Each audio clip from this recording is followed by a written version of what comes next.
Happy Saturday, and welcome to our very first podcast recording with Benedikt and Kaaren. Today, we're doing something called Capital D. It's our first unscripted podcast approach to bring a little bit more casualness, commentary to the things happening around us as designers, design leaders, and as humans. So, welcome, Kaaren and Ben. Where are you two calling from today? I'm in Menlo Park, California. And I'm in Princeton, New Jersey. And I'm in San Francisco, California as well. So, I thought to kick it off, what's top of mind for both of you? Why are we doing this, and why is this important? We're doing this because we want to broaden the conversation around design leadership, business leadership from a humanistic perspective, shed a little bit light on all the things that might not be talked enough about in the industry. That's certainly from my side, and have a little bit of fun along the way, I would say. Absolutely. I'm looking forward to hanging out with you two regularly. And what I would say also is that, there's so much that's happening out there. And because we come at this from three slightly different perspectives, we can really help to synthesize it and kind of gnaw on it and frankly even disagree or take what we're saying to a different level or a different place. And I think what's so beautiful is both of you actually come from slightly different, upbringings, leadership kind of trajectories and careers. And some have dabbled more in startups, some have dabbled in bigger companies. So we're going to get some really interesting perspectives. And also, you're both on the West and East Coast.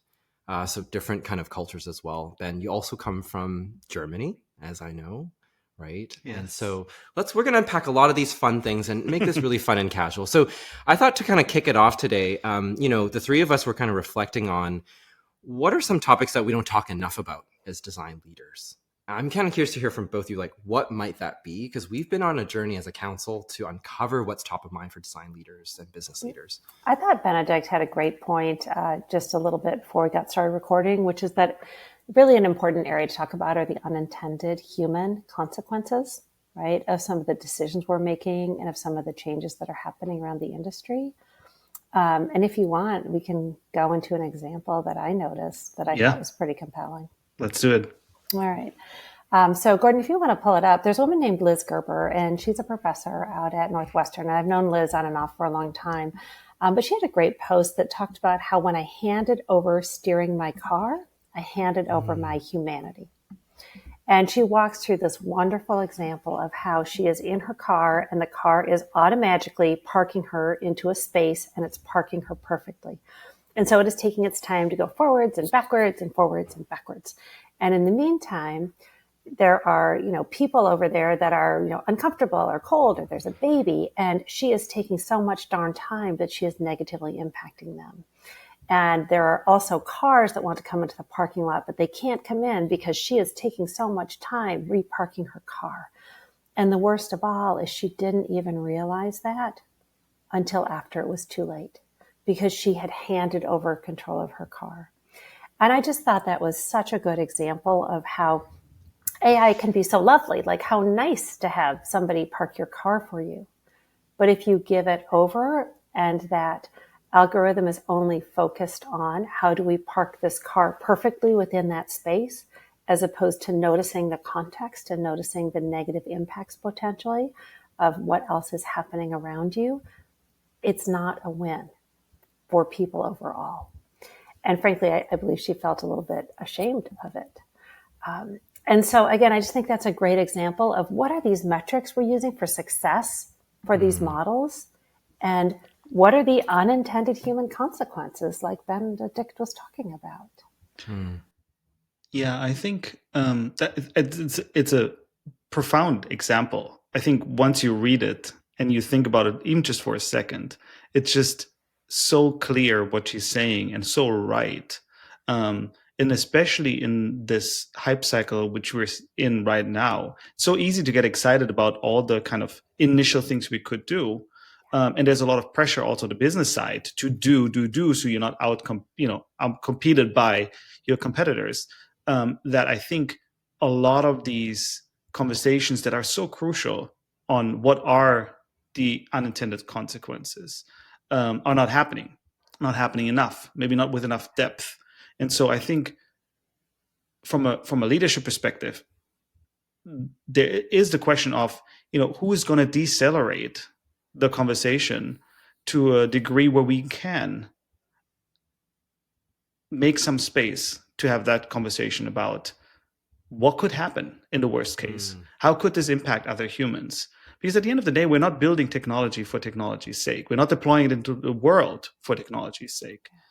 So I think this example really shook me in a very good way, because I think it's a great on-point example. Well, I think it's a great example too of that these models have some kind of an outcome that they're chasing, but is it one outcome? Which are the multiple outcomes, right? Because you could imagine even very simplistically thinking about, get the car to park well so that other cars don't ding it. Make sure the person in the car feels safe and confident. But boy, are we missing out if as designers, we're not insisting on those broader measures as well about the surrounding space. And so I do think that slowing something down can be so hard when there's a ton of momentum behind it around a company, at least the companies I've been in. But some of those judo moves are how do you lean in to what people are already doing? And I think one is just to, let's just add a metric. And it might be simplistic and probably too simplistic to say that. But I do wonder what are those judo moves we can do as well as more of the profound. Gordon's doing judo now. I think what's really funny is in our industry, we hear so much of acceleration. Like speed is such a word that we love in this industry. But I think one thing it's starting to provoke us to think is, what does deceleration mean, and what is the net benefit of actually slowing down a little bit? I hear some of our conversations about slowing down so that we can speed up, right? Like, how do we avoid those car crashes? So thoughts on deceleration as a concept? Well, I think for me, there's plenty of data points throughout human history with regards to even just technology, where it's very clear that as a species, we're not really excellent at predicting the future or long-term negative outcomes. And we're certainly not good at it at high speeds. So I think we should learn from those experiences and build in ways to slow down and remember what we are doing this for, right? I think to Karen's point about success metrics, we don't need more wrong answers in record time, right? We need to take time to assess where we're going, how we might affect the world, not just immediately, how we not just affecting the money we can make short term, but how we create what I always call a net positive for the world. And I think deceleration helps us as humans, individually and collectively, to get our mind to a speed where it can do that. So I think I'm going to push back on that. Because I'm going to say realistically, like right now, the hype out there is, hey, AI, how much are you investing in? How much are you saving on? We're running into this space. People are running it. And I think that if we say to our design leaders, hey, just tell people to slow down, decelerate, they are going to get run over. Whereas if instead we are like, okay, what are some ways we can start to shift this a little bit and take the energy that's already running, but move it? That's where I think it's got to be about those metrics, right? The ultimate customer benefit metrics and the broader customer benefit metrics. Integrating that in is going to be much easier than say stop or slow down. And then I think we also have to have top of mind examples of why that matters. And I think Liz came up with a fantastic example of why that matters. And frankly, I'm now going to be on the lookout for other really compelling examples that can be explained so easily. I'm totally with you on the examples. I think actually those are the stronger point, because on the metric side, I think from a design and experience perspective, we've also collected enough counterexamples where, at the end of the day, there's a few metrics that generally are deemed superior, and they're often more shorter term metrics. So even if we were to use the approach to try and use the momentum, create new metrics, I think reality has shown us that often at the end of the day, there are some that are deemed more superior in a capitalistic sense.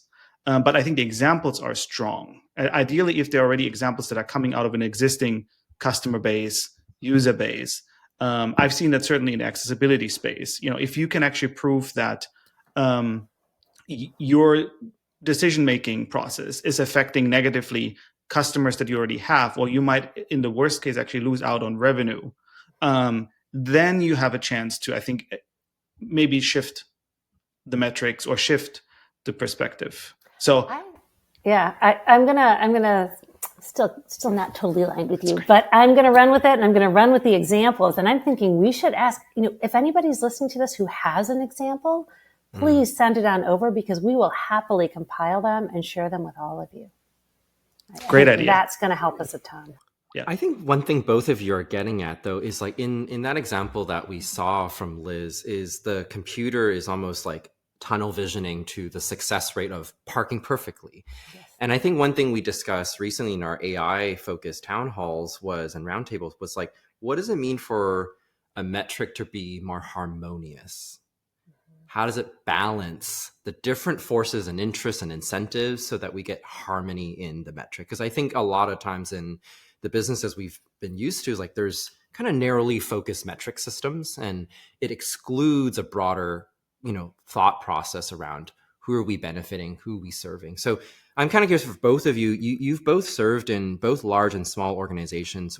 What are your feelings and relationships looking like with metrics? It's such a, I think, juicy top of mind topic, but it's also something that feels a little broken, I think, sometimes. I love metrics. I love them. When I get data, I think about it as like a Christmas present to open, because you don't know what's inside, right? It's the best. But what I would say is, I think there are some real examples of how we have used customer benefit as a metric to help shift how the business is thinking. And so I'll give you one example back in my days at Intuit. So TurboTax is how you file your taxes. And there used to be a focus on let's get your taxes filed in 10 minutes or less, right? And we thought the benefit to the customer was getting your taxes filed. Boy, was that mistaken. So the benefit to the customer is get me my refund, right? And most Americans, the vast majority of Americans, get a refund. And we started to look at the potential solution and the measure of success as time to get my refund. All of a sudden, that had us take a step back and be like, wait a second, how do we get people refunds faster, not get them to do their taxes faster, right? And so I think that that's a great example of a customer benefit that clearly aligns to a business outcome. And when you're making them harmonious, that can also start to shift some of your strategies. Yeah, I would agree with the general statement. I love metrics and data points. I think they're extremely useful. They guide our work. I think that the example Kaaren shared is fantastic. I've seen a similar shift when I was at SAP, and even just shifting the lens from collecting just customer metrics, which are mostly the CIOs, the people that write the checks, to end users, and you start to realize what the people actually doing the work with the software have to say and what they share versus the people that write the checks, right? And how that can very quickly shift perspective and investments and focus on the work that's being done. I think the larger point maybe is also that, metrics in themselves, existing in a vacuum, are not useful, right? Metrics are typically an expression of a value system of a company. And I think that is where, even to our previous conversation, where a lot more conversation need to be had is, what do the metrics we currently have say about our value system, how we think about the value and the benefit we bring to the world, and how might that have to shift, right? Because otherwise you will not shift any meaningful metrics without shifting the underlying belief system or mental models. So I think that is something that's often not discussed, because it's so focused on just the individual data points that you're collecting, rather than what does this say about the culture of the company, the value that's being created. Yeah, I agree with you on that. But the other, my experience, and I don't know if this has been yours as well, Benedikt, is that people and teams inherit metrics over the years, and they tend to have more and more and more and more and more of them. To the point that when at one particular company I was at, we started to look at a couple of different teams that were collectively creating one experience. And there were something like 7 teams involved in creating this experience. And collectively, they had like 120 different metrics. And if you think about 7 teams chasing 120 different metrics, what are the odds they're actually aligned and making something coherent? It's pretty much 0, right? Maybe 0.001. And it wasn't, it wasn't anybody doing anything bad or nefarious. It's just that over time, they kind of kept getting added in. And were they all important? Gosh, no. And so, but before even having the conversation about, well, which one is most important, it's almost like, get rid of them all. What do we most value? And let's pick like 3. There's almost this feeling of like hoarding metrics as I listen to you speak. It's like just piling on me and everyone's so overwhelmed. No one knows what it's focused on. I mean, metrics, again, don't exist in a vacuum. They're embedded in reward systems, incentive structures, right? Power dynamics in an organization. So when you talk about hoarding metrics, I think it's absolutely true for a lot of organizations, and not necessarily nefariously, but it just so happens, as Kaaren was saying, I think a lot of it is inherited, both in terms of the metrics themselves, but also the behaviors around them. And so I think, thinking through, and I've seen that cultural shift when I was at Microsoft. I joined about 9 months after Satya had taken over, and a lot of the structural cultural changes needed to occur really from the CEO down, and like really setting new behaviors that were expected. And in turn, then you saw slowly, belief systems, incentives, and eventually metrics to change. I think a little bit, just to make it super tangible, it's like, after a busy week of working, your house gets a little messy. And I think companies are no different. Like after years of clutter and racing and speed, like where's the cleanup? Where's the reorientation, right? What's the new order we need to set? Yeah. And that's hard. It's hard to deprecate technology. It's hard to deprecate metrics. It's hard to deprecate practices. I mean, all of that is.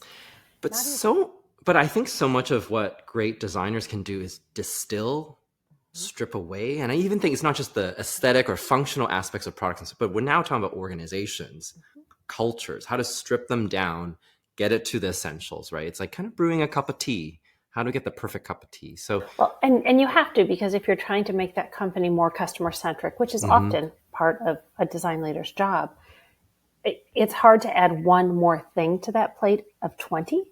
It's much easier if you're helping to remove some items and you're left with 3 or 4, one of which is customer centricity. Yeah. And I mean, a lot of it then also comes down to how do you motivate people to, and not just the designers, right, but the rest of the organization, all the way up to the CFO, to align incentives, rewards with that, whatever new approach is, or even just tweaked metrics. Doesn't have to be entirely new, but as Kaaren was saying, you want to add something to the mix, remove something else. You want to make sure that people don't fall back into old patterns. You want to make sure that they feel encouraged, not just by their good ethical, motivations, but actually that they get promoted, that they get a reward, a bonus at the end of the day, so that this becomes the new normal in an organization. A thought for both of you: if we're noticing the pace of companies is only accelerating, and it's almost like feeling harder to stay orderly, harmonious, like what guidance do you both have for people in the trenches, in the field, who are maybe dealing with this sense of overwhelm, and they're seeing it in their teams and how that ends, for the end customer? Like, what are your guidance on in terms of creating more order, creating more harmony from both the value system and also at the metrics level? I mean, I think it doesn't sound very simple, but I found it to be very powerful. It just gets back to, what are you actually solving for? What's the problem you're trying to solve? Can you get alignment on who you're solving for, what the problem is that you're solving? Because if you've got a team aligned on that, and if the leadership is aligned on that, you have come so darn far. And I would start with that, because if you're just trying to, clean up other items, but you're not dealing with the root cause, that's a problem. Yeah, I would agree with Kaaren. It's really creating that clarity around the shared objective and getting people excited about that, so that everyone sees the contribution they can make toward that goal. So it's the clarity and then generating the energy so that everyone, gets behind reaching that goal. And I think the other part is it is difficult, and I think it's very human to get overwhelmed when things are so fast. And they're fast. They were fast before AI. They're certainly very fast in the current cycle that we're in. I think it's also really important to develop your own inner clarity on why it is that you're doing the things that you're doing, right? Why are you in the job that you're in? Why are you building the thing that you're building?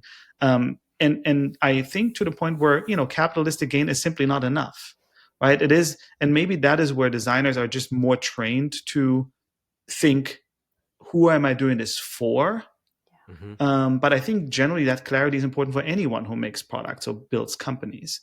So I think that's maybe another one, like that compass of just always going back to that question, especially when things get overwhelming.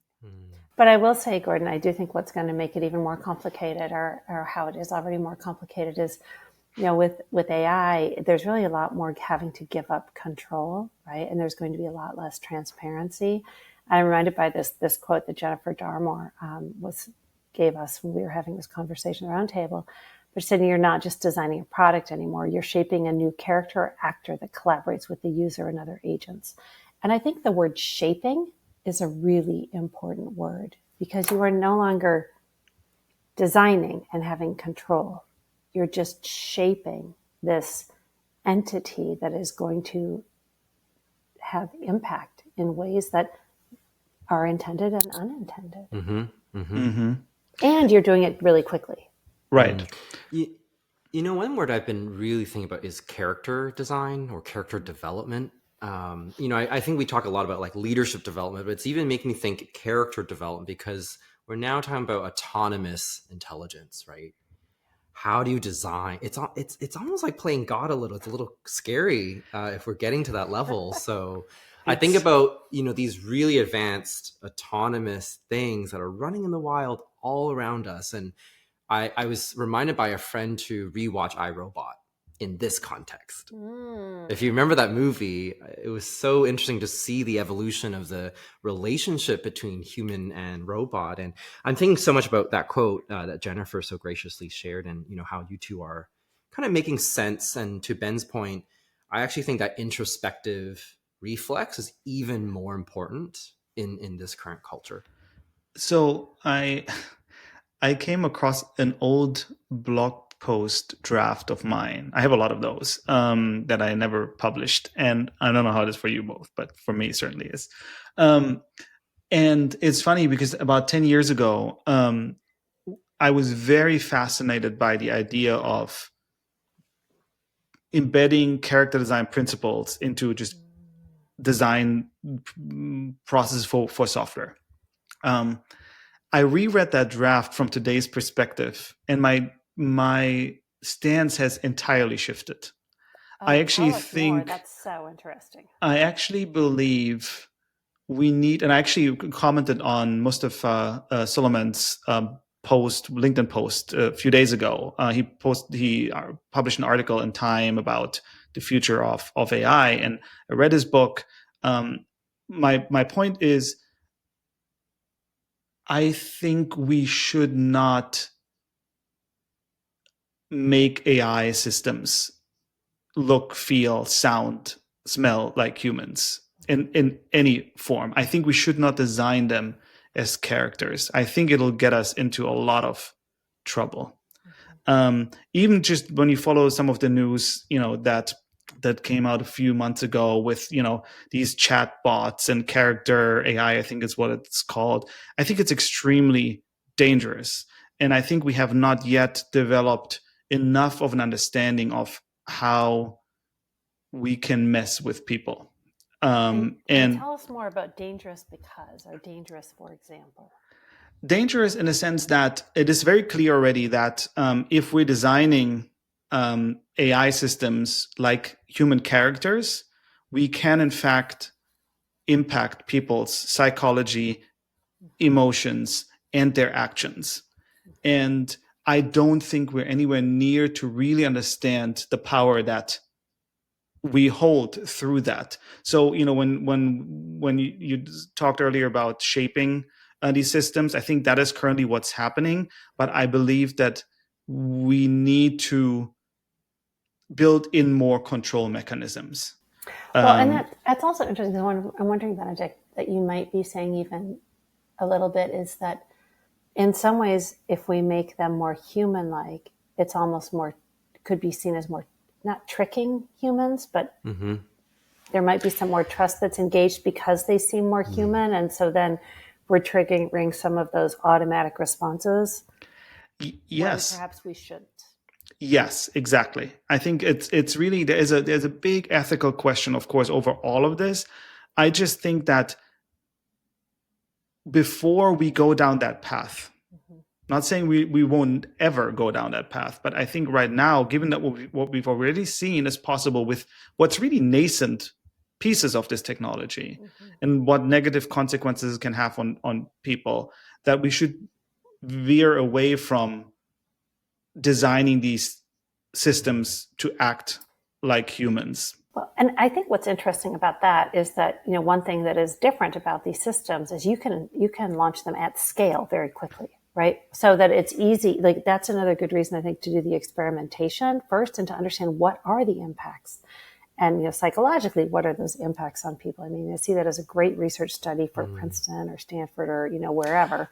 But without that, you're right. We don't actually have that empirical data. And how do we make sure that it is not harmful?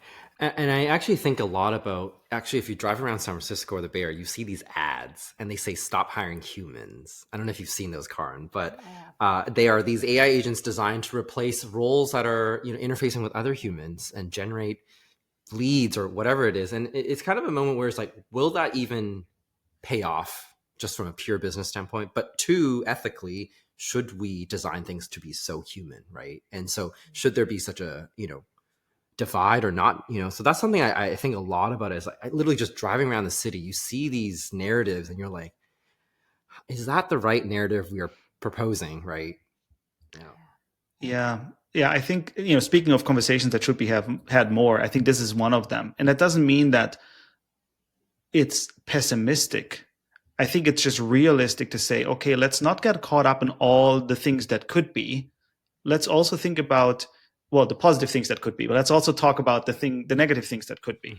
And frankly, also, you know, I really like humanity and humans, and, you know, technology should serve to connect us and make us more us and make us more human.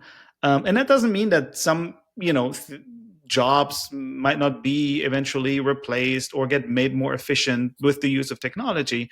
But this narrative of replacing humans is certainly, I agree with you, Gordon, is a dangerous one. So we're almost at time, and I think for our next conversation, the theme of this year here at the Design Executive Council is the intelligence renaissance, and I think all of this is giving us something to grasp onto of like, just at an individual level, like what does this mean for each one of us through our lived experiences, what we're seeing in the world, and then more hopefully is how can we help more leaders succeed in this era, not just designers, but business leaders, technologists, investors, to think more grounded, I think, with the world we do want to create, and not just autopilot our way to, you know, the Terminator, right? So I think a lot about that because I love watching sci-fi movies and they just help me make sense of the future. So I think this is a good place to maybe end our first conversation. What do you guys love think? it. It's so much fun talking to you guys. Yeah, likewise. I'm looking forward to the next one. Me too. All right, everyone. Well, if you enjoyed this, follow along the journey. We'll be sharing more casual anecdotes as we figure out what intelligence means in this next era. Thank you both.